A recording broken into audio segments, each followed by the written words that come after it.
So I'm here in Warsaw and I'm here with Bartosz, who is the founder of G2A. Very lucky to be here for the first G2A conference, which is titled The Trust Algorithm. Bartosz, thanks for joining me.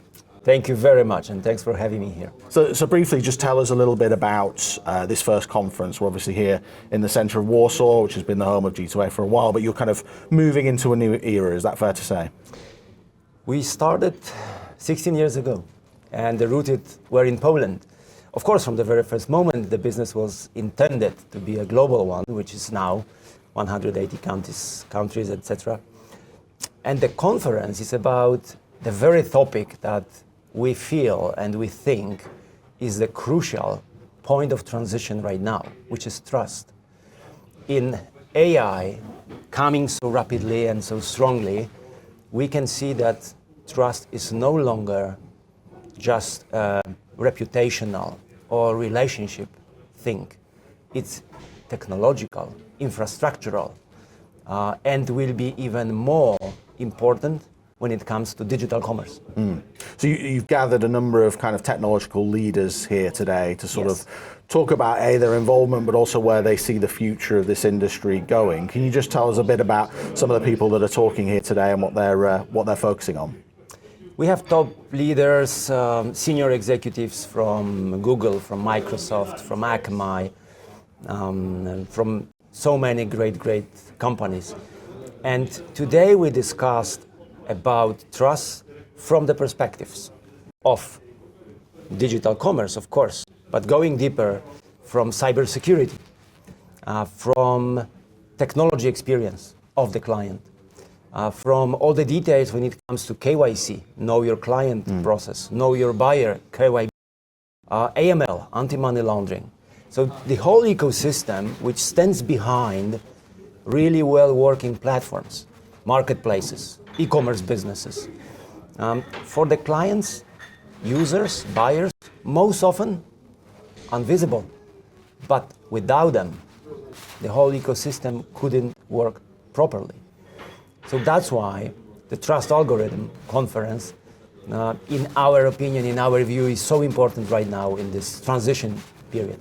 You were talking a little bit at the sort of keynote at the start of this conference about, trust and also the importance of the human involvement within these AI and the agentic stuff that's coming up. What's your vision for how AI fits into G2A going forward? Is it at every level of the interaction with customer, or is it more of a kind of a backseat kind of thing? It's super interesting conversation because there is so many voices. 3 weeks ago, I was at the largest global conference in New York, AI Agentic, largest conference. And the most often heard sentence, literally at every panel, was human in the loop. Why? Because still AI agents are not so much trustworthy. The technology is being developed, it's speeding up, is getting there fast, but still not being there. And maybe the most distant comment was from CTO of Akamai. Bobby said, use AI only when nothing else works. Which means that still, firstly, we want to have the highest level of delivery, of confidence when we build technology, because it must work for the client. At the same time, in the speaker's room, you could hear for 2 days examples of mistakes of AI agents. How much money the companies lost, how much time they lost, what was the challenge that they experienced. Comparing those two, where we are, where is the reality? The very positive voice is that it's gonna happen. We cannot stop it. Too many people want it. So AI agentic commerce is coming. It's coming fast. It's not there yet, but we have to be prepared. So our view is, yes, you want to be on the front seat. You want to be in the avant-garde. At the same time, you deliver to the client what is really checked, what is really working, what is really on the high level of delivery. This balance must be maintained. So on G2A's site currently, you've got, I guess kind of more old school things where you can say, I've got a €10 budget, £10 budget. This is, I'm trying to buy something for a friend of mine or my parents or whatever. Do you see the future of interaction on G2A kind of going, in a completely AI level where you are just chatting with an agent and being able to say, that kind of process where I've got a certain budget, this is who I'm trying to buy for? Or do you think that it's more on the support level? Like, where do you see AI being really the most benefit? For G2A, AI is something we started with in 2017. Mm-hmm.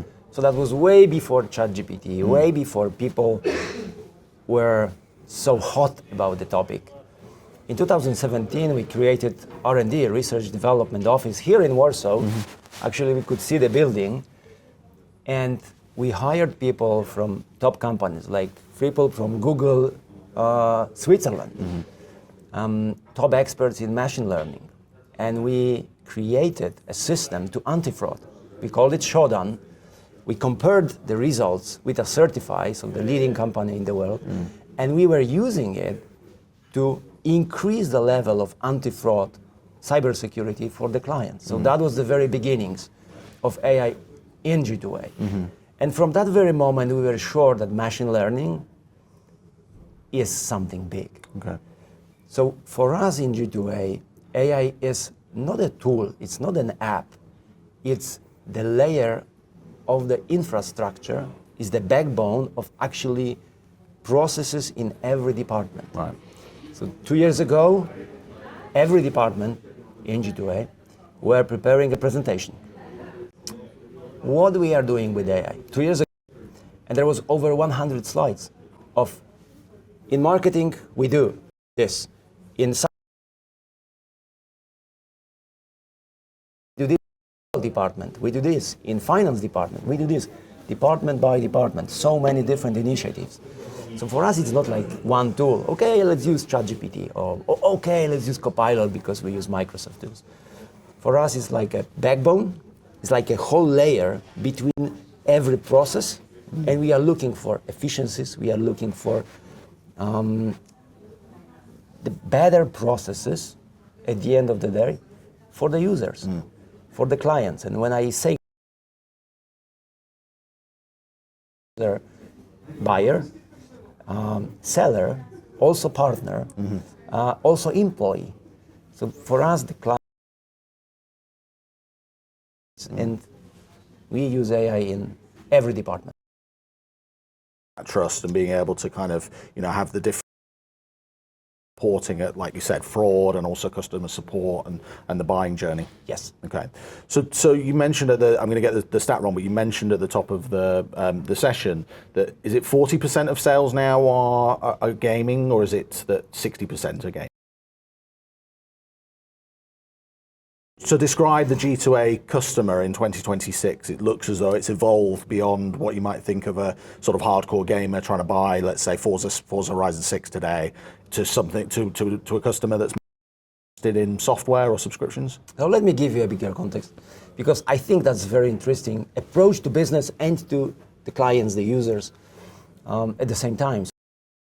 We hired Bain Company, one of the best strategy advisors in the world, and we had 12 weeks workshop on the strategy.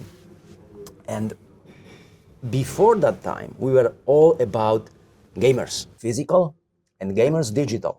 Digital, games, DLCs, etc. Physical, mouses, keyboards, PCs. And Bain came back to us with the conclusion, hey, in physical, you have no rights. You should close it. I said, and digital? Digital, you are top 3 companies in the world. So you should enlarge the portfolio, not only gaming, but also non-gaming, subscriptions, educational content, software, gift cards, anything. And actually, after 6 weeks from having the report from them, they came back to us with the conclusion. And the conclusion was, when we get the report from Bain, actually 6 weeks later, they gave us amazing compliment. They said, hey, we did 6,000 reports like this. And there are a handful of companies who really get this 300 pages slides, presentation, and within 2-3 weeks, They actually implemented that. So from this moment, we understood that not only for gaming is great. We love it and we always will be there. At the same time, non-gaming is such a big thing. So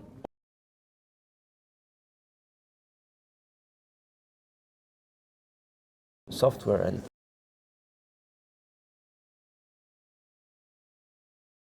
audience. And the basic idea behind it is that if we take any customer, client, user in the world, when they buy games, they always buy something else. Subscriptions to Netflix, to Spotify, of course. Gift card, maybe educational contents, antivirus software, Microsoft software, whatever it is. Why to go to so many places?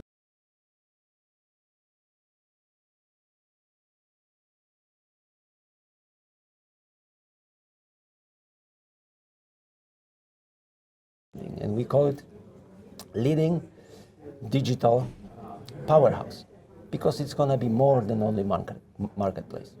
So you see that shift continuing to grow, I guess, from non-gaming, that category as a customer is going to continue to grow.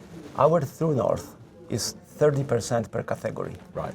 So eventually, we want to have 30% per category. So 30% gaming, up to 30% subscriptions, up to 30% DLCs, maybe this goes to gaming, but software or educational AI. You're seeing, I think, the big question mark for the tech industry is how to monetize AI. Obviously, you're selling quite a lot of kind of AI-related goods now. Are you seeing quite a good uptake of those subscriptions and those packages that you sell? It's the beginning. I believe, like every industry revolution, there is a time of adoption. So revolution already started, AI revolution. I think historically in 50 years it will be called like this. And now the adoption curve is going up. So more items, more software, more different apps will be available with AI content. And I am 100% sure about it. And what's the so part of what you're discussing here, or the introduction after you, was for the private equity firm that you're using, you're partnering with. Is that you've been independent for a long time? Is this the next stage from a business perspective? Is this the next stage of G2A's growth? Very much so. For over 15 years, we were very much independent. In conversations with private equity, because when the business is growing properly, is profitable, double-digit growth, global especially, in a very attractive category, which is G2A there, then private equity always and help you with building. But most often, they also want to take majority of the business. And when you really believe in your firm, in your organization, in your company, then you want to keep it for a very long time without dilution, too much, without giving control in the meaning of private equity coming and making all important decisions. So what we understood is that we want to maintain the long-term game with G2A, at the same time, engines of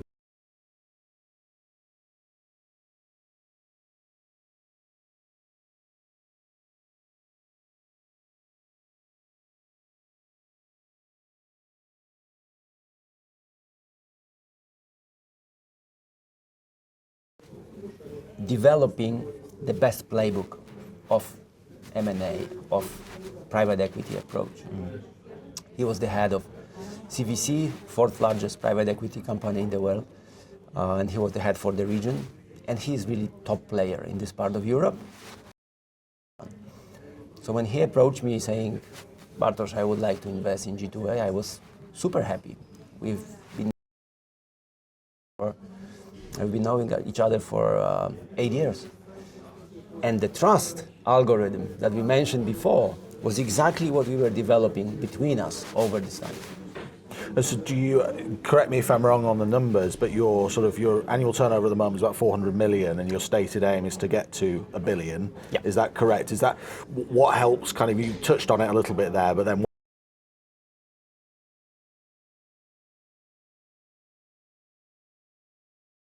engines of growth. One is, of course, organic. So organically, you want your business to grow double digit. Then we have very fancy category, which Bain actually, I never heard this word before Bain came to our company. You think, what the hell is adjacencies? And new categories. Non-gaming, different offerings from non-gaming world. And then the third engine is M&A. And we are developing 3 engines at the same time. In 2030 to 1 billion, and then we will move forward. So you're again, correct me if I'm wrong on this, but your stated kind of budget for those mergers and acquisitions about 5 million to 350 million. Is that really where you see the kind of the target in terms of growing the business, rather than say doing something like buying market share in Asia to grow there? Is that you've got your eye on specific targets, or kind of you're in that mode now to kind of find targets?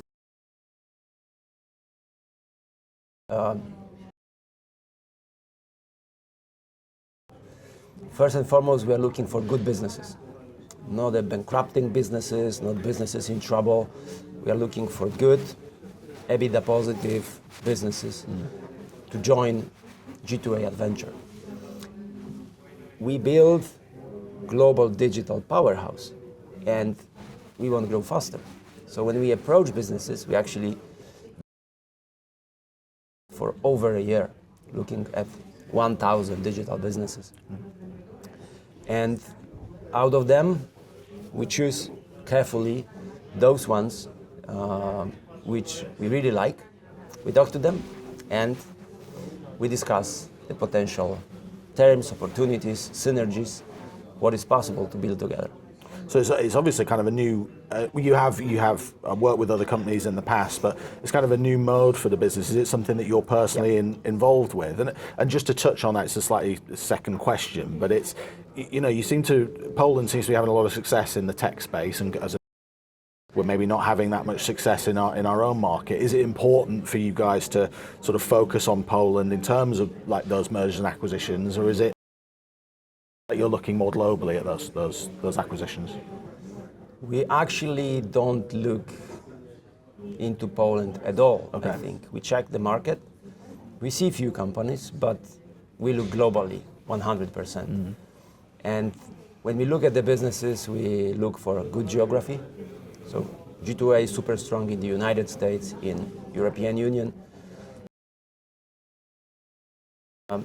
We are very good in, because over the last 15 years, we've been developing all the tools, all needed features, etc. But Asia, we are not so strong. Area of improvement. Middle East, so many interesting opportunities. So when we look at the businesses, we think, okay, which geography is delivering value for us, is matching the idea of global business we have. That's the first thing. The second is about the category. So when we look at the business that we can acquire, we think, okay, is this category needed, developing us, bringing new value for our clients, bringing synergies for our clients, for our users as well.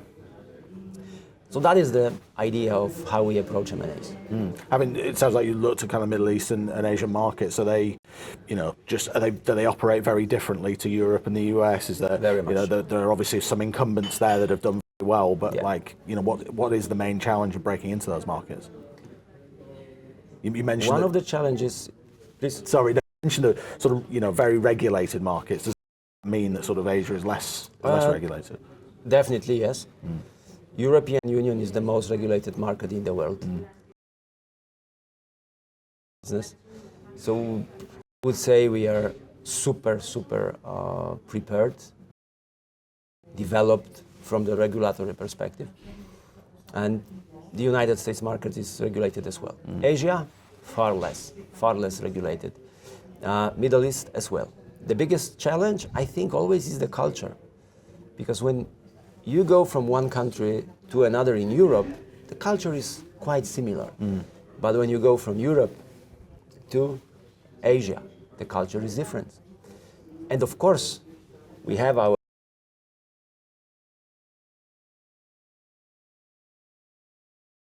that is much easier for us because we created it way ago to understand China, Asia, Southeast Asia, to understand Asian market and Asian culture.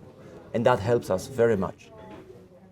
Middle East, again, it's a different story, different culture, different people, different behaviors, different users.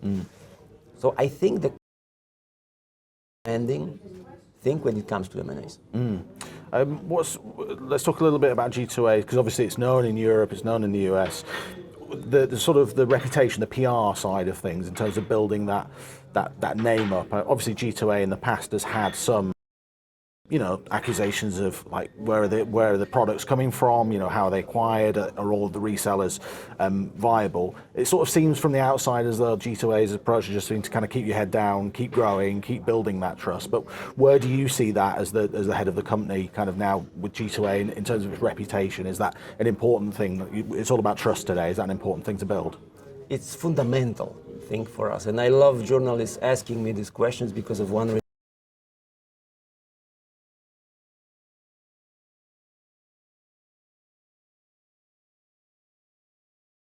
Past.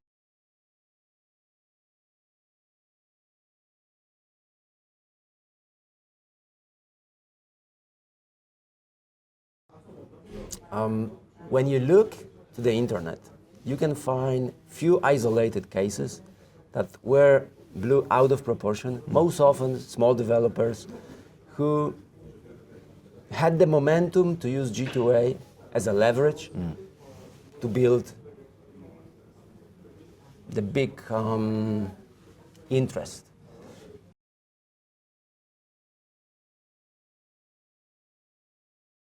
It's important.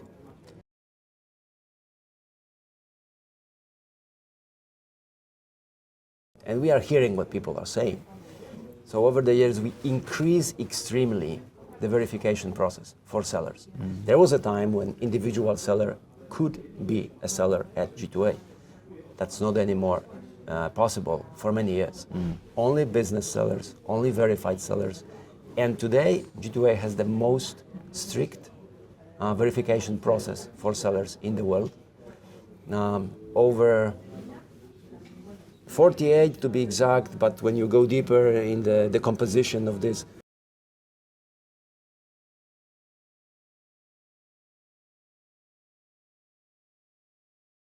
start selling on G2A.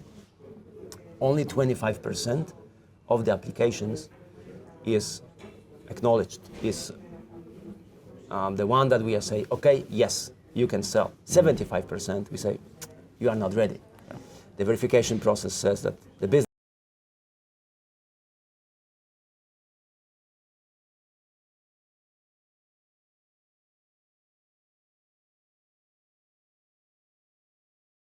is arbitrary. Sometimes I hear so-called experts on the internet, on YouTube, some interviews, and most often they have very outdated knowledge.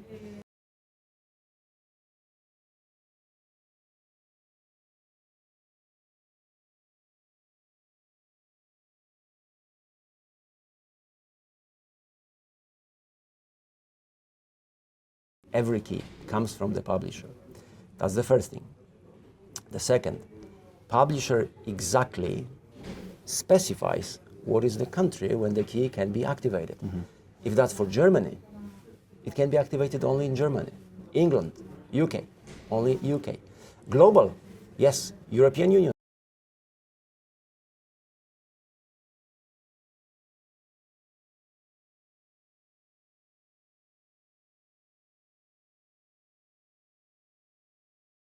Offering page, you see very specifically highlighted, hey, dear user, this item can be activated only in this country which publisher intended to be dedicated. So price arbitrage is not available anymore because we follow the rules of publishers and their demand on this activation. And there is so many different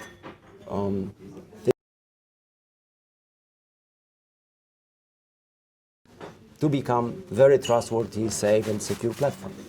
One of the interesting things that's sort of happening in the industry in general is there's a lot of pressure from organizations like the EU against big companies like Apple, like Google, like Sony, where they've got these walled gardens where they can charge. You know, in the UK, there's a court case going through at the moment that's about Sony in particular, but it's also been applying to Apple as well, about the fact that you can only buy digital products through their stores. And it seems as though, you know, the EU in particular wants to put pressure.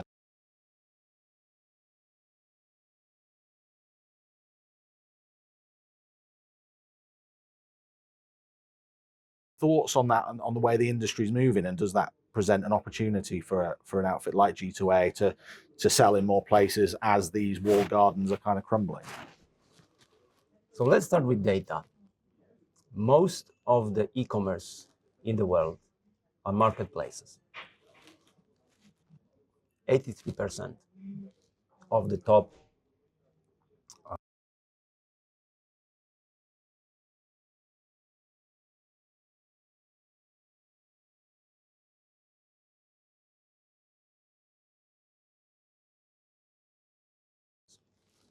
which means that huge majority of the e-commerce business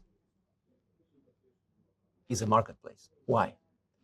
Because it is good for the user, for the buyer, for the client. I understand that big companies, publishers, or top technology businesses, they would love the world when they are one and only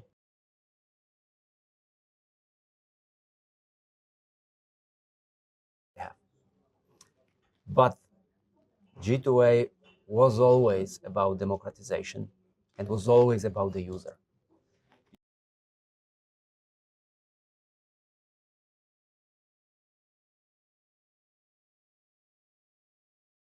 Or he pays for the item, and she or he should have the law to choose whether would like to buy.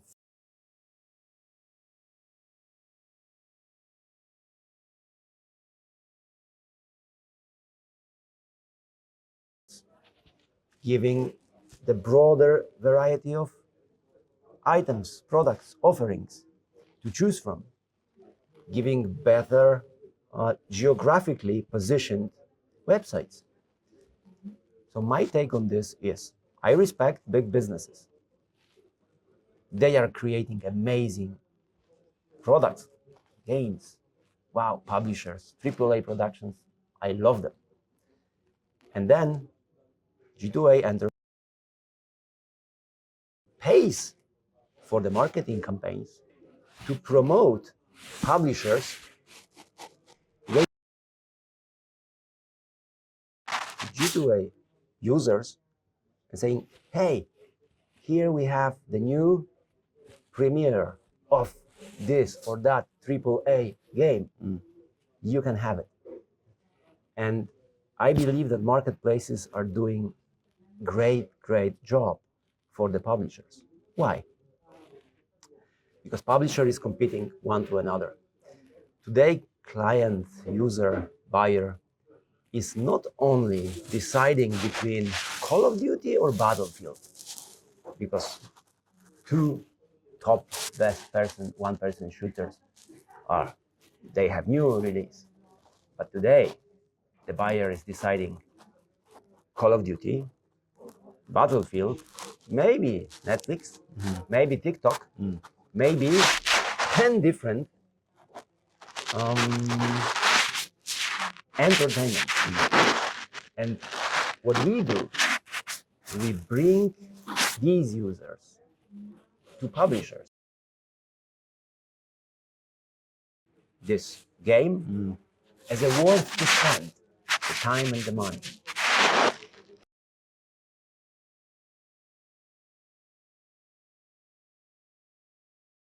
Can make more money. Of course, every company would love it. But G2A always is for users, and I believe we are combining additional value for the users and for the publishers. It's an interesting viewpoint, that, and it's it reminds me of I think it was Ted Sarandos at Netflix. Says his main competitor is sleep, but Fortnite is a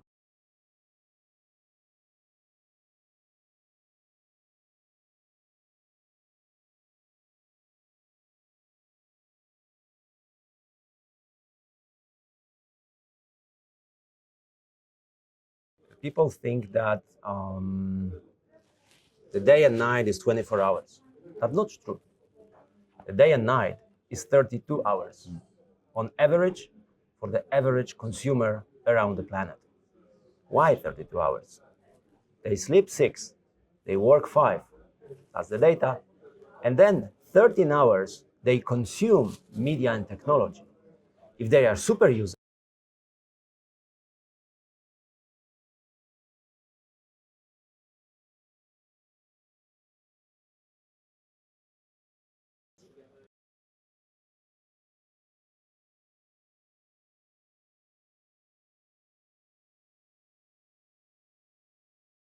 bring additional value, and what is most important, in my opinion, they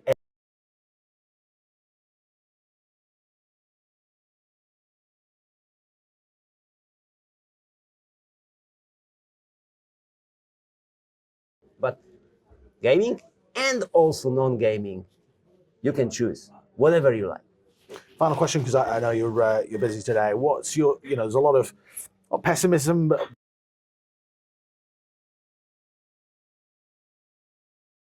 buying a PlayStation or an Xbox is expensive. Building a gaming PC is extraordinarily expensive. What you mentioned in your session, you're excited about Grand Theft Auto, but what gets you, aside from G2A, you're heavily you're in the gaming market, you're in the tech space. What's getting you excited at the moment? What are you kind of in your personal life? What are you into, and what's getting you up in the mornings? Industry revolution. Right. We live in amazing times, because on our eyes we see the shift, and that couldn't be, there's nothing more interesting than that you can participate in this. And I am optimistic. I am entrepreneur, so naturally I have to be optimistic, but I am optimistic about the future because I also know the history. When we take every industry revolution, whether it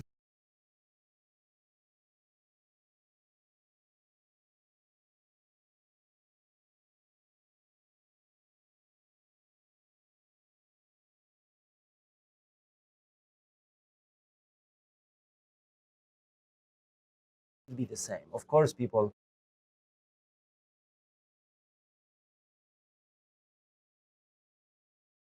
and I also believe in human beings, in people, and I believe that there is more good people than bad people. So I am a big believer in the future.